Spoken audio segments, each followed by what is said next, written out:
My name is Marcus. I'm 32 years old. I live on Tertius 7, a hive world in the segmentum obscurus, and 2 years ago, my life improved dramatically when the Genestealer cult overthrew our planetary government. I know how that sounds. Genestealer cults are supposed to be nightmares.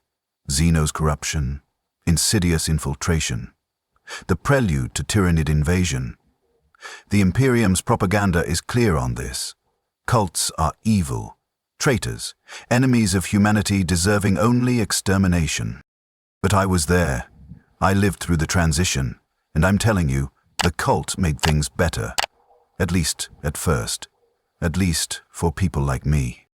Before the revolution, Tertius 7th was a standard imperial hive world, which meant it was a nightmare of exploitation and corruption.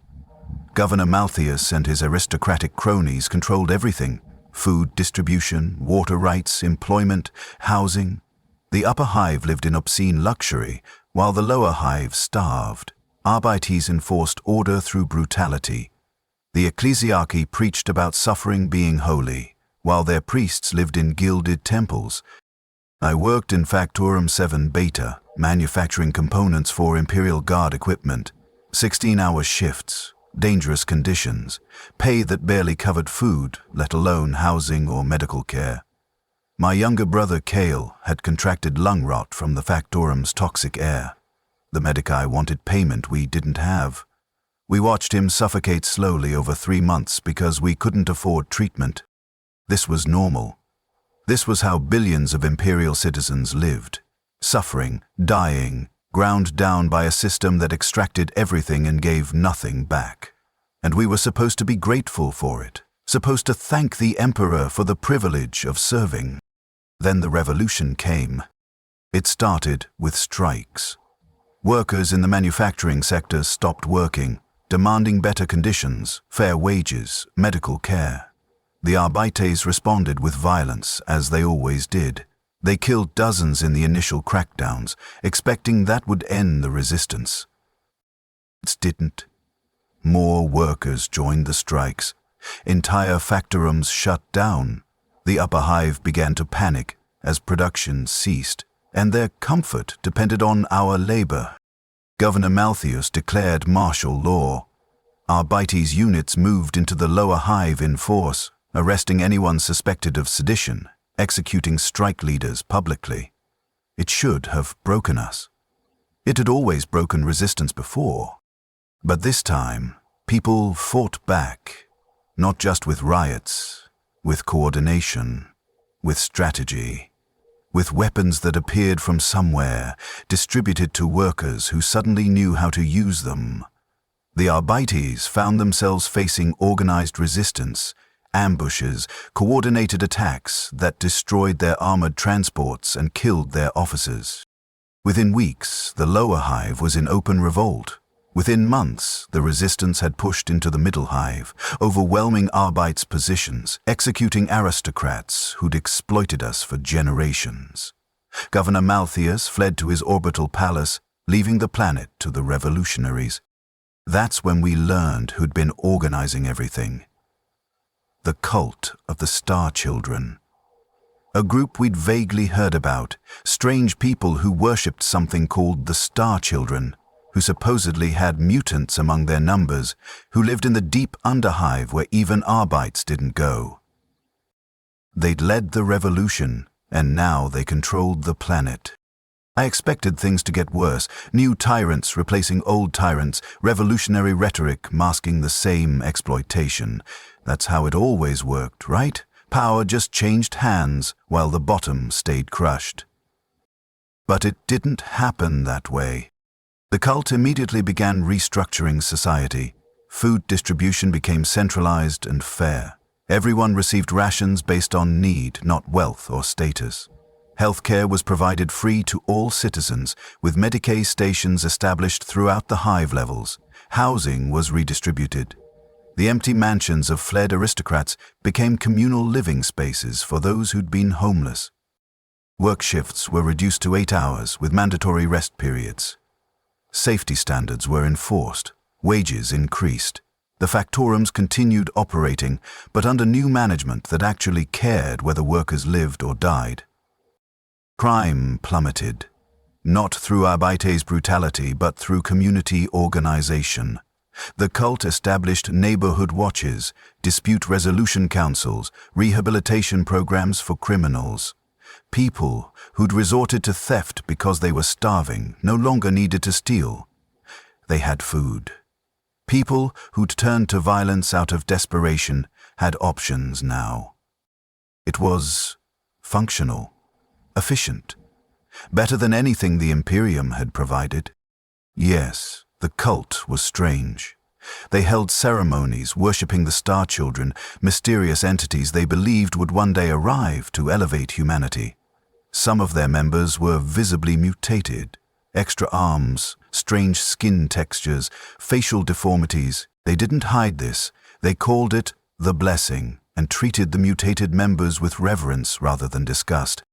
It was weird, but they were feeding people, healing people, giving people hope and purpose and dignity. I was grateful. Emperor, forgive me, I was genuinely grateful that the cult had taken control. I met some of the cult leadership during the first year. They were organizing a community meeting in my HAB level, explaining the new social programs, asking for feedback on what the community needed. The speaker was a man named Brother Matthias.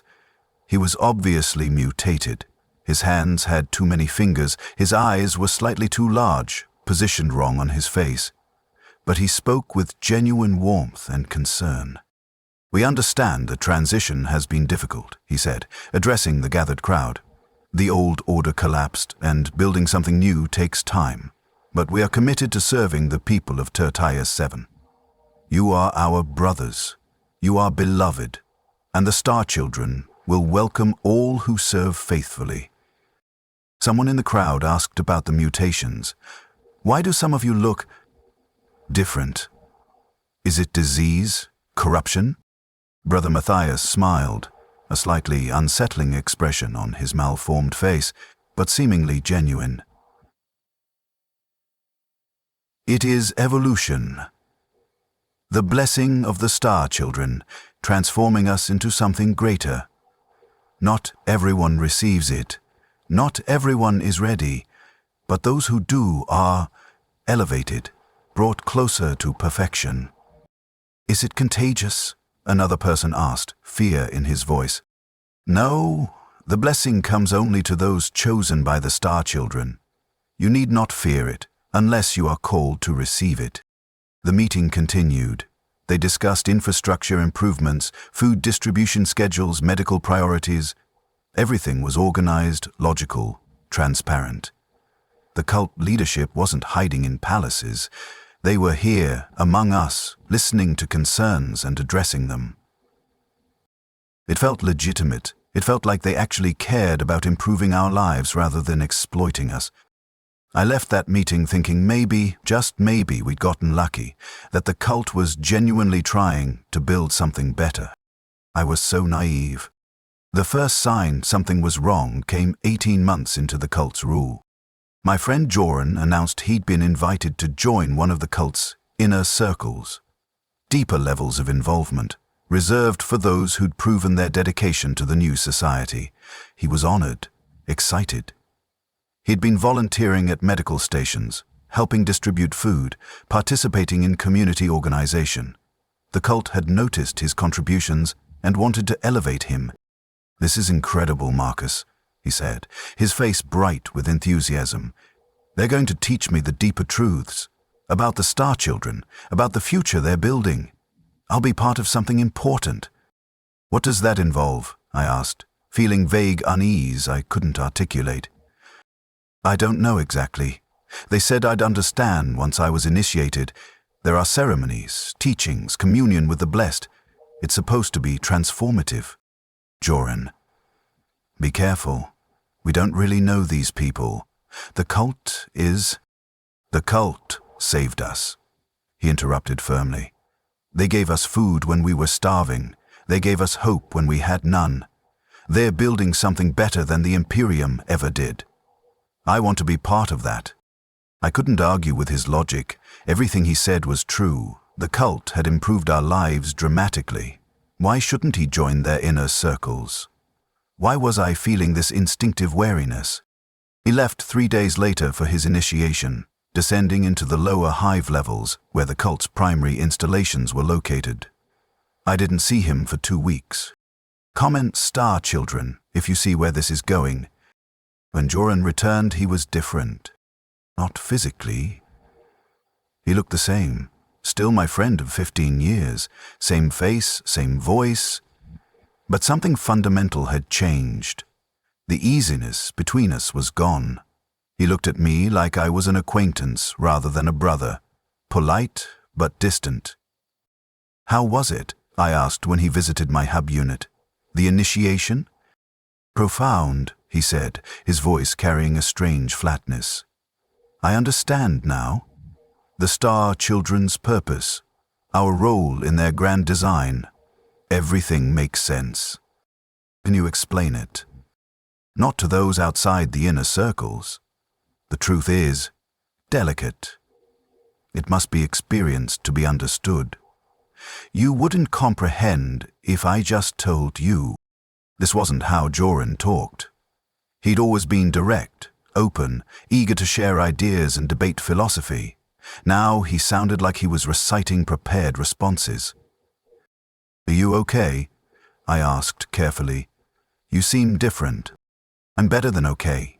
I'm fulfilled. I have purpose now. True purpose, beyond just surviving or serving myself. I serve the Star Children, and through them I serve humanity's future. Joran, you're scaring me. What did they do to you down there? He looked at me with something like pity. They helped me see clearly. I hope you'll be invited too someday. I hope you'll experience what I have. But until then, you won't understand. He left shortly after. Our friendship, which had survived poverty and exploitation and revolution, was just gone. Replaced by this hollow thing where my friend used to be. I asked others who'd known Joran. They'd noticed the same thing. People who joined the inner circles came back changed, still functional, still productive, but somehow less themselves. More devoted to the cult, less connected to their previous relationships. It was happening across the hive.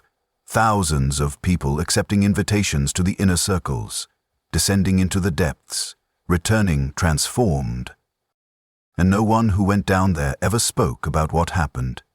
They'd just smile that same distant smile and talk about purpose and truth and the Star Children's glory. Something was wrong. Deeply, fundamentally wrong.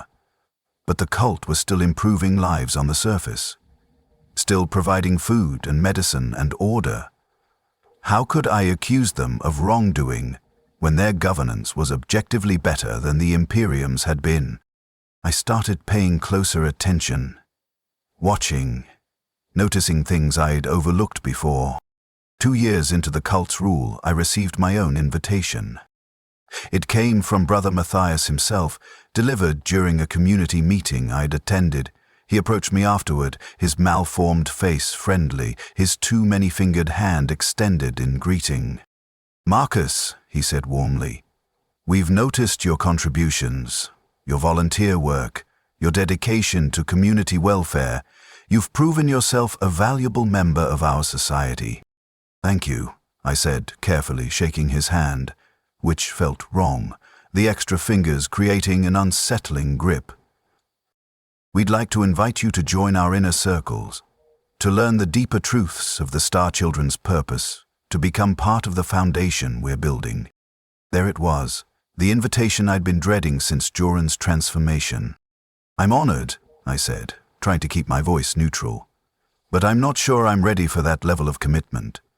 I'm still adjusting to everything that's changed." Brother Matthias smiled. "We understand. Many feel hesitant at first, but we believe you have potential. The Star Children see something in you. We hope you'll accept." Refusing outright would be suspicious. The cult controlled the planet now. They had access to resources, information, enforcement. People who opposed them too openly tended to disappear, not violently, just relocated to other work assignments, sent to distant hive sectors, removed from positions where they could spread discontent. Can I think about it? I asked. Of course. Take time. Meditate on it. But don't wait too long. Opportunities like this don't come often. He left me with a data slate containing information about the initiation process, times, locations, what to bring, as if my acceptance was inevitable. I went home and stared at that data slate for hours, trying to decide what to do. I tried to research the cult discreetly. This was difficult. They controlled information flow now, managed the data networks, monitored communications. But I had friends who'd worked in the administratum before the revolution who knew how to access old records. What I found was disturbing. Genestealer cults weren't just revolutionary movements. They were Xenos infiltration, literally alien in origin. The mutations weren't blessings. They were signs of genetic corruption, human DNA hybridized with something called a pure strain genestealer. The cults spread through psychic domination, with a creature called a patriarch at their center, compelling loyalty through mental influence. And they were always the precursor to tyrannid invasion. The cults prepared worlds for consumption by the hive fleets, organizing populations, eliminating resistance, broadcasting psychic signals into space that guided the tyrannids to their location. We weren't being liberated, we were being prepared, fattened like livestock, organized for efficient harvest. I felt sick. Everything the cult had done, the food distribution, the healthcare, the improved living conditions, it was all cultivation, making us healthy and numerous and compliant, so the tyrannids would have more biomass to consume when they arrived. But I had no proof. Just old imperial records that could be propaganda. The cult could be exactly what they claimed, a genuine revolutionary movement trying to build something better. The mutations just unfortunate side effects of exposure to something in the deep hive. I wanted to believe that. Emperor, help me. I wanted to believe the comfortable lie, because the truth was too horrifying. I discussed it with my neighbor, Kerel, one of the few people I trusted. He listened to my concerns, then shook his head. Even if it's true, he said quietly, what are we supposed to do? The cult controls everything. The Arbites are gone. The imperial authorities abandoned us. If we try to resist, we'll be eliminated. We could warn people, tell them what the cult really is. Tell them what?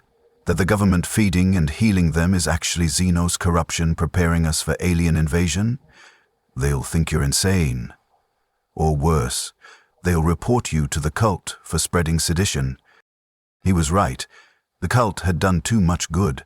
People were loyal now, grateful, willing to overlook the strangeness because their lives had improved so dramatically. Accusing the cult of being Xenos infiltration would sound like Imperium propaganda, like trying to undermine the first government that had ever actually helped the common citizens. So we just accept it? I asked. Wait for the tyrannids to arrive and devour us? We survive, Kerel said firmly. Same as we always have. Maybe the records are wrong. Maybe the cult really is human, just mutated by environmental factors. Maybe no tyrannids are coming. We don't know for certain. He was rationalizing. I could see it in his eyes. He knew, on some level, that something was wrong. But accepting that truth meant accepting that we were doomed, that there was no escape, that the brief period of improvement had been an illusion. That was too much to face, so he chose comfortable denial. I understood. I wanted to choose it too. I delayed responding to the invitation for weeks. Brother Matthias approached me twice more, asking gently if I'd made a decision. His patience was wearing thin. I could hear it in his voice, see it in the way his malformed features tightened slightly when I gave more excuses. Finally, he made it clear. Marcus, we've given you time, but we need an answer. Will you join us in the inner circles, or do you prefer to remain outside? The way he said outside made it clear that wasn't really an option. Refusing meant being marked as unreliable, potentially hostile. It meant losing my position, my rations, maybe my freedom. I was trapped. Accept the invitation and risk whatever happened to Joran, or refuse and face consequences from a government I couldn't resist. "I'll come," I said, the words tasting like ash. "When do I start?" Brother Matthias smiled, genuine pleasure in his expression. "Excellent. We're so glad you've chosen to join us. You'll understand soon. Everything will become clear." He gave me instructions. Where to report, what to bring, which was nothing, just yourself, he said. That's all the Star Children require. The initiation was scheduled for 3 days later. I had 3 days to prepare for whatever they were going to do to me in the depths of the hive.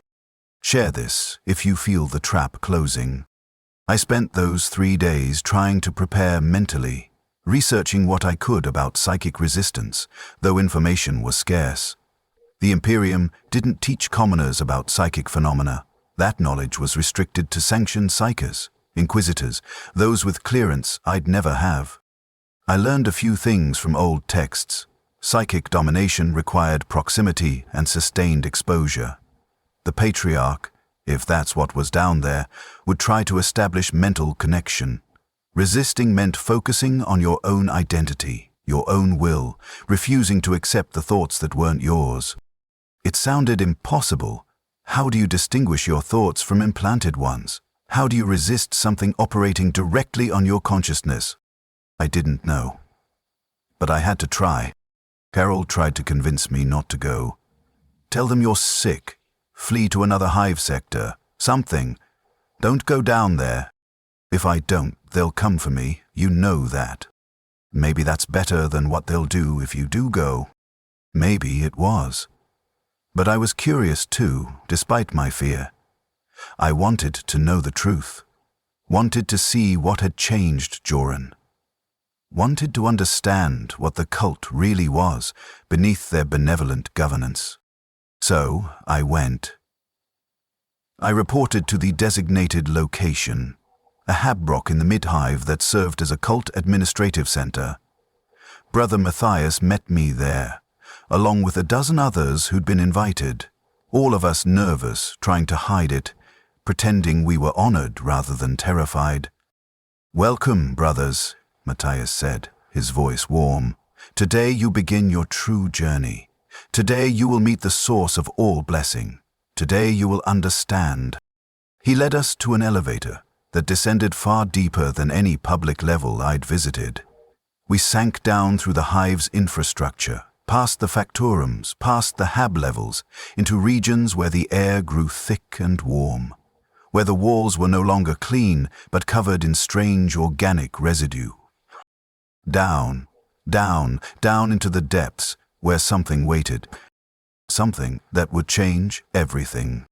The elevator opened onto a level I'd never imagined existed. It wasn't part of the hive's original structure. This was something the cult had built. The corridors were organic, walls covered in a resinous substance that pulsed with faint bioluminescence. The air was thick, humid, carrying a sweet rot smell that made my stomach turn.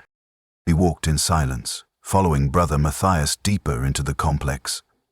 The other initiates looked around nervously, but none spoke. What was there to say? We were committed now. The elevator had already ascended back to the surface. There was no way out except through whatever waited ahead.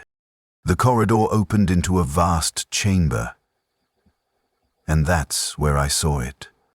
The Patriarch. It was massive, easily 3 meters tall, hunched over on 4 limbs, with 2 additional arms that ended in enormous claws. Its hide was purple-black, covered in chitinous plates. Its head was elongated, eyeless, but obviously aware, its mouth, a vertical slit filled with rows of teeth, was utterly alien. Nothing human about it, nothing even attempting to appear human. Pure Xenos biology, sitting at the center of a chamber, surrounded by hundreds of cult members. all of them mutated to varying degrees, all of them staring at the creature with expressions of adoration. Every fiber of my being screamed to run. This was a tyrannid organism. This was what the Imperial records had warned about. This was the source of the cult's corruption, the thing that had turned thousands of humans into its devoted servants. But I couldn't run. My legs wouldn't move, because the moment I saw the Patriarch, it saw me. And it spoke.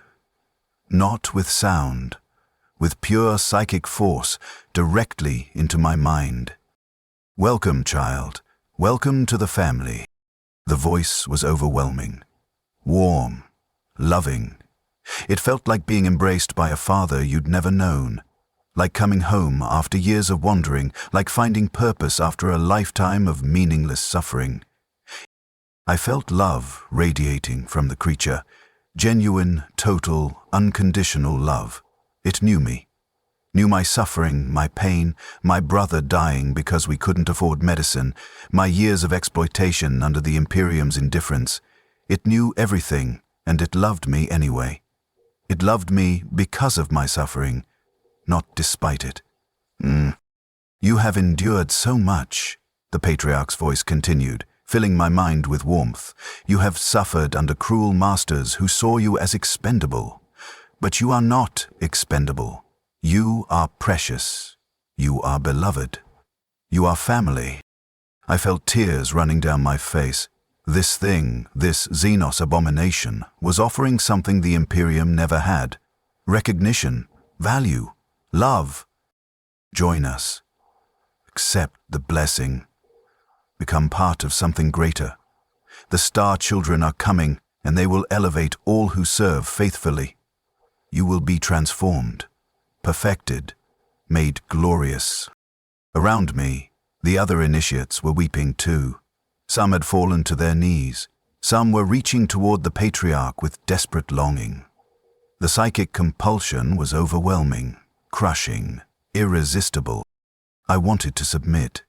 Every instinct screamed to surrender, to accept the love being offered, to stop fighting and just belong. Like and subscribe if this horror is gripping you. But some part of me, some stubborn, terrified core, resisted. I focused on Kale, my brother, dead at 15 because the Imperium wouldn't provide medicine for someone as unimportant as a lower hive worker's child. I held on to the memory of his face, his voice, the specific individual person he'd been. The Patriarch's love was universal, overwhelming, but it wasn't personal. It didn't know Kale. It knew suffering in general, humanity's pain in abstract, but it didn't know the specific texture of my grief. That was the difference. That was what let me resist. The Patriarch offered belonging to something vast and alien, but my humanity, my specific, individual humanity, existed in the small things, in memories of people I'd loved, in friendships that were particular and unique, in a self that was distinct even if it was insignificant. Focused on that, on being Marcus, not humanity in general, not a receptacle for the Patriarch's blessing, just Marcus, with specific memories and relationships and identity. The psychic pressure continued, but I held on, barely. My vision was blurring, my thoughts were fragmenting, but I maintained enough of myself to not surrender completely. Brother Matthias noticed. He approached me, his malformed face concerned. "Brother Marcus, don't fight it. The Patriarch's love is gift. Accept it. Let it in." Denz. "I can't," I managed to whisper. "You can. You must. Fighting only causes pain. Surrender brings peace." The other initiates were no longer resisting. They'd submitted, falling into that same distant bliss I'd seen in Joran. Their faces were empty of individual will, filled instead with total devotion. I was the only one still fighting, and I was losing. The Patriarch's attention focused on me more intently. The psychic pressure doubled, tripled. It was inside my head now, not just pressing from outside, but working through my thoughts, rewriting them, making its voice sound like my own internal monologue. You are family. You belong here. Stop fighting, accept the gift. Those were my thoughts, weren't they? I couldn't tell anymore. The boundary between self and other was dissolving. And then, mercifully, the Patriarch released me. The pressure vanished. I collapsed to the floor, gasping, sweat-soaked, barely conscious. Brother Matthias helped me up. "It's all right," he said gently. "Some resist longer than others. The Patriarch is patient. You'll accept eventually. They always do." They let me leave. That was the strangest part.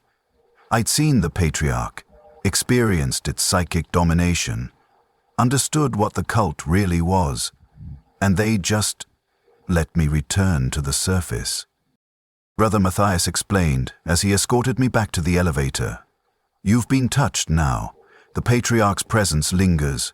You'll find yourself thinking about what you experienced, remembering the love you felt, craving it. Over time, you'll come to understand. You'll return voluntarily, begging to be accepted." "What if I don't?" I asked, my voice hoarse. "What if I warn people?" He smiled sadly. "Who would believe you? You'd sound insane. And even if they believed you, they're happy, Marcus. The cult has improved their lives. Would they really choose to return to Imperial exploitation just because the alternative involves Xenos influence? Most people choose comfort over purity." He was right. That was the horror of it. Even knowing what I knew, I couldn't stop the cult. Because most people would choose this, would choose full bellies and healthcare and community under Xenos guidance rather than starvation and oppression under human rule. The elevator ascended.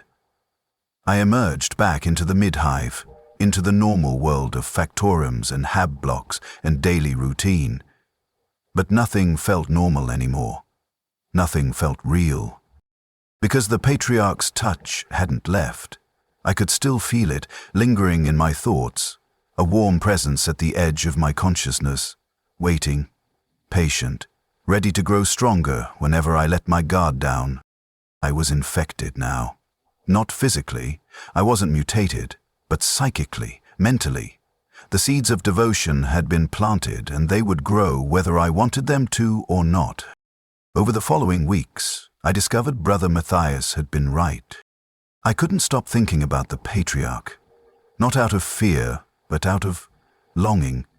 I'd felt genuine love in that chamber, genuine acceptance. The Patriarch had known my suffering and loved me anyway, offered me belonging in a way nothing human ever had. Part of me recognized this as psychic manipulation, the residue of the Patriarch's touch working through my thoughts, making me crave return to its presence. But another part, a growing part, whispered that it didn't matter. Whether the love was psychically induced or genuine, I'd still felt it. It had still been real in the moment. And what did I have instead? A life of grinding labor, brief joys, inevitable death. The Imperium offered nothing beyond service and suffering. The cult, at least, offered meaning, purpose, a sense of being valued. I tried to fight these thoughts, focused on my memories, my identity, the reasons I'd resisted, but they kept returning, stronger each time. The Patriarch's voice in my mind, no longer loud and overwhelming, but quiet and persistent. The gentle home was emptier and, oddly, calmer. "You are loved. You are family. Come home." I started dreaming about the Patriarch. Not nightmares, comforting dreams, where I was in that chamber, surrounded by the devoted, feeling that total acceptance. I'd wake up with tears on my face, longing to return. This was how they converted people. Not through force or threats, but through this insidious psychic influence that made you want it, made you crave the very thing that would destroy your humanity, made submission feel like liberation. I understood now what had happened to Jorn.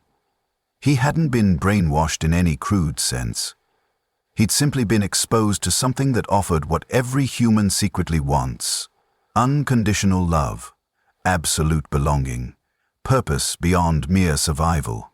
And he'd accepted it, let it transform him, surrendered his individual self for membership in something greater. I was going to do the same. I could feel it happening, month by month, the Patriarch's influence growing stronger, my resistance weakening. I'd return to those depths voluntarily eventually. I'd kneel before the Patriarch and beg to be accepted into the family. It was only a matter of time. Comment infected, if you understand the true horror here. 3 years into the cult's rule, I barely recognized my own thoughts anymore.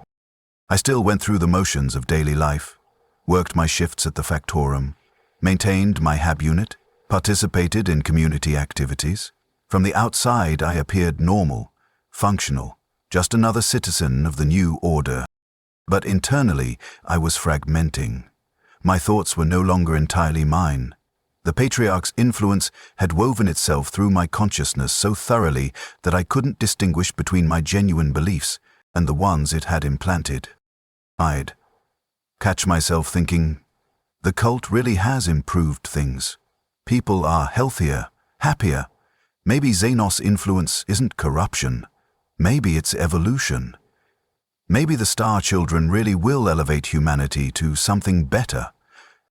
Then I'd realize those weren't my thoughts. Or were they?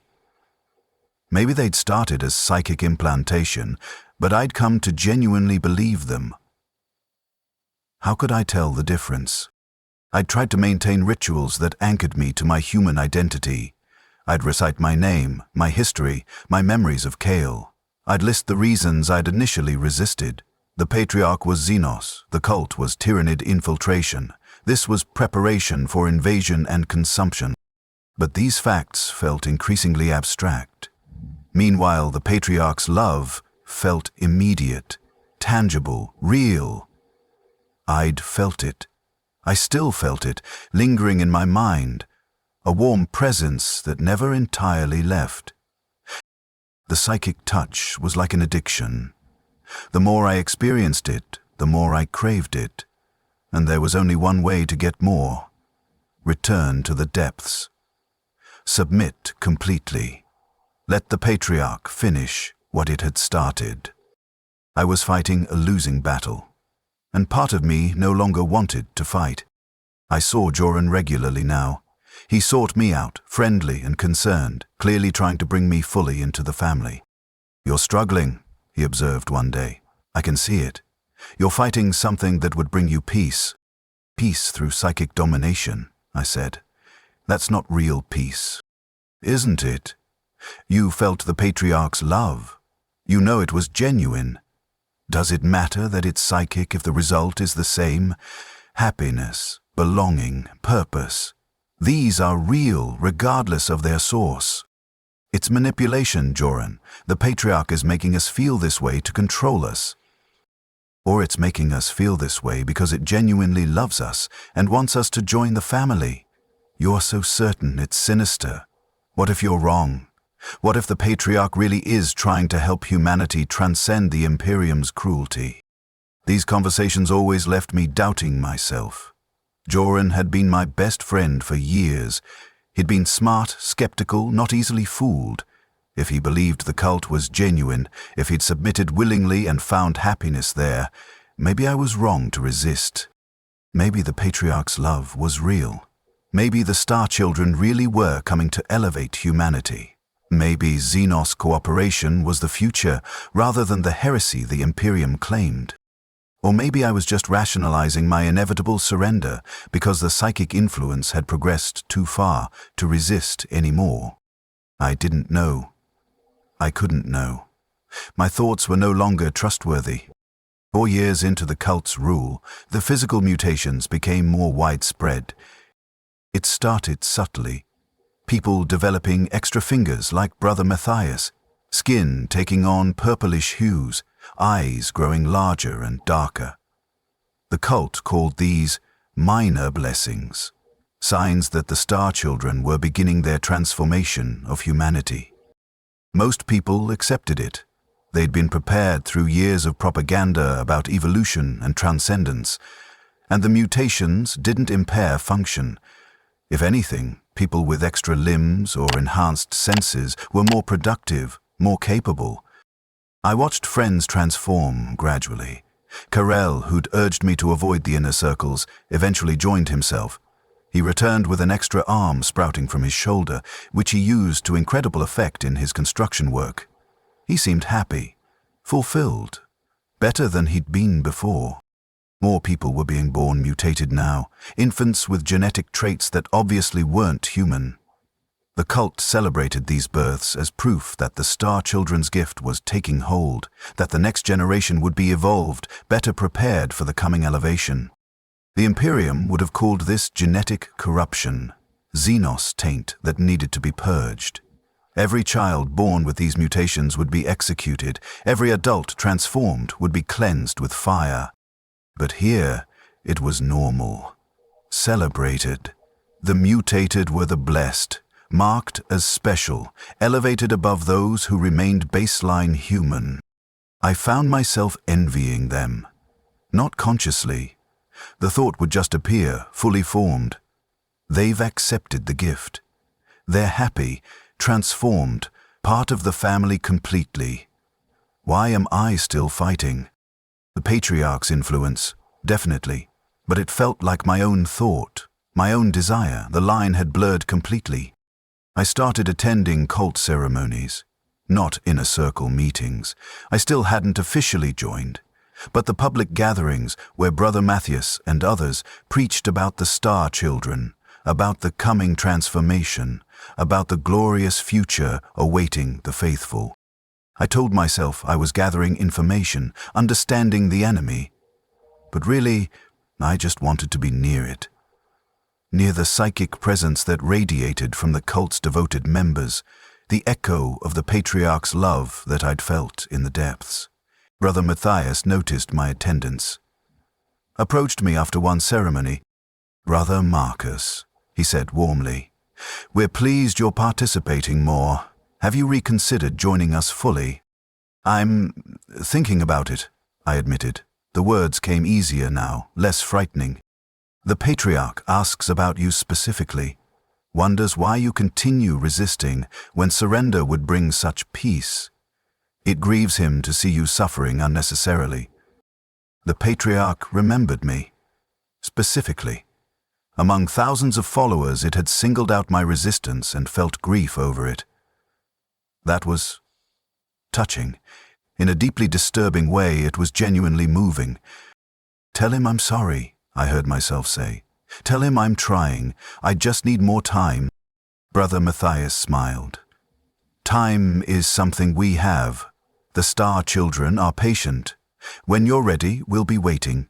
The family always welcomes its lost children home." I left feeling strangely comforted, then horrified that I'd felt comforted, then confused about whether the horror was genuine or just residual conditioning from my Imperial upbringing. I couldn't think straight anymore, couldn't trust my own reactions. The psychic infection had progressed too far. 4.5 years into the cult's rule, I finally submitted. Not through force, not through external pressure. I just couldn't fight anymore. The longing had grown too strong. The Patriarch's voice in my mind had become constant, a warm presence that felt more real than my own thoughts. I went to Brother Matthias and told him I was ready to join the inner circles, ready to accept the blessing, ready to come home to the family. He embraced me with his malformed arms. "Welcome, brother. The Patriarch will be so pleased. He's been waiting for you." They took me down to the depths again. The same elevator, the same organic corridors, the same vast chamber where the Patriarch waited. But this time I wasn't fighting. I was eager, desperate to feel that love again, to be accepted completely, to stop being alone in my resistance. The Patriarch's presence engulfed me. And this time I didn't resist. I let it in fully. Let it fill my mind. Let it rewrite my thoughts and beliefs and identity. Welcome home, child. You are loved. You are family. You are ours. I wept with joy. All the loneliness, all the suffering, all the years of feeling insignificant, they melted away in the patriarch's embrace. I belonged. I was valued. I was part of something vast and loving and eternal. The individual person, named Marcus, dissolved. In his place was a cell in a greater organism, a devoted servant of the Star Children, a believer in the coming transcendence. I was reborn, transformed, free. Or so I thought. Subscribe if this tragedy is destroying you. 5 years into the cult's rule, the Tyranids arrived. I was working in the Factorum when the alarms began. Not danger alarms, celebration alarms. The cult leadership was announcing something wonderful. Brothers and sisters, Brother Matthias's voice boomed across the Vox system. The day we've been preparing for has arrived. The Star Children are here. They have come to elevate us, to transform us, to bring us into their glorious unity. The entire hive erupted in celebration. People poured into the streets, weeping with joy, praising the Star Children, thanking the Patriarch for guiding us to this moment. The devotion was total. After 5 years of preparation, 5 years of conditioning, the cult's millions of followers were ready to welcome their salvation. I celebrated too. The Patriarch's influence was complete now. I genuinely believed this was glorious. The Star Children had arrived to elevate humanity, to end our suffering by incorporating us into something greater. This was transcendence. This was salvation. We gathered in the central squares, looking up at the sky, waiting to see our saviors descend. And then I saw them. The Tyranids. Not glorious angels, not benevolent star gods. Monsters. Thousands of them, descending from orbit in spore pods and dropships, a living tide of chitin and claws and hunger. Hormagaunts and termagants swarming through the streets, carnifexes smashing through buildings, gargoyles filling the sky like locusts. They weren't here to elevate us. They were here to devour us. The realization cut through the psychic conditioning like a blade. The Star Children weren't gods. They were the Tyranid hive fleet. The cult had been preparing us not for transcendence, but for consumption. We were cattle, fattened and organized, ready for slaughter. Around me, people were still celebrating, even as the Tyranids approached. The psychic conditioning was so strong they couldn't perceive the threat, couldn't understand that the creatures descending on us were predators, not saviors. Brothers, someone shouted joyfully. The Star Children have come. Embrace them, welcome them. A group of cultists ran toward a pack of Hormagaunts, arms open in greeting. The Tyranids tore them apart in seconds, rending flesh, drinking blood, reducing human bodies to biomass that would feed the hive fleet. The slaughter began. Across the hive, millions of cult members were being killed, consumed, broken down into organic material.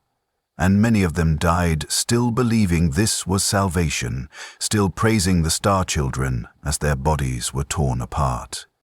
The psychic conditioning was breaking down now, confronted with undeniable reality. People started screaming, running, trying to flee, but there was nowhere to go. The Tyranids were everywhere, an unstoppable tide that would consume the entire planet. I ran. Not with any hope of escape, there was none, just blind panic, survival instinct overriding the conditioning that had controlled me for a year. I saw Brother Matthias on a Vox platform, still preaching, still trying to maintain control. Do not fear. This is transformation.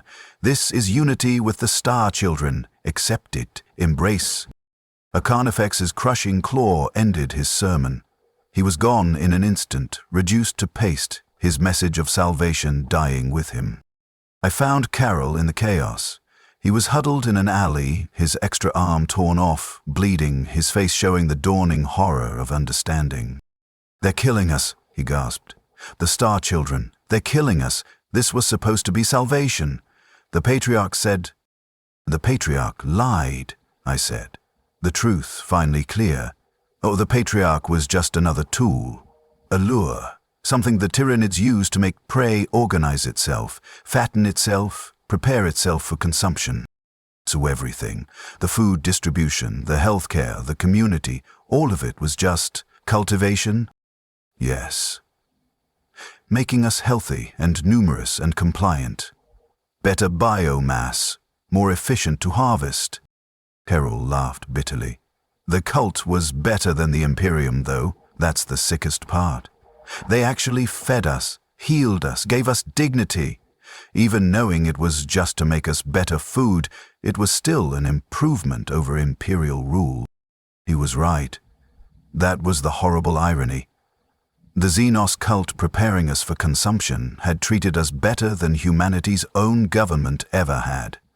We'd been happier, healthier, more fulfilled under alien influence than we'd ever been under Imperial rule. And now, we were going to die for it. A group of termagants rounded the corner, their flesh bores already firing. Carol died instantly, his body torn apart by bioammunition. I kept running, not from hope, from pure animal panic, knowing it was futile but unable to stop.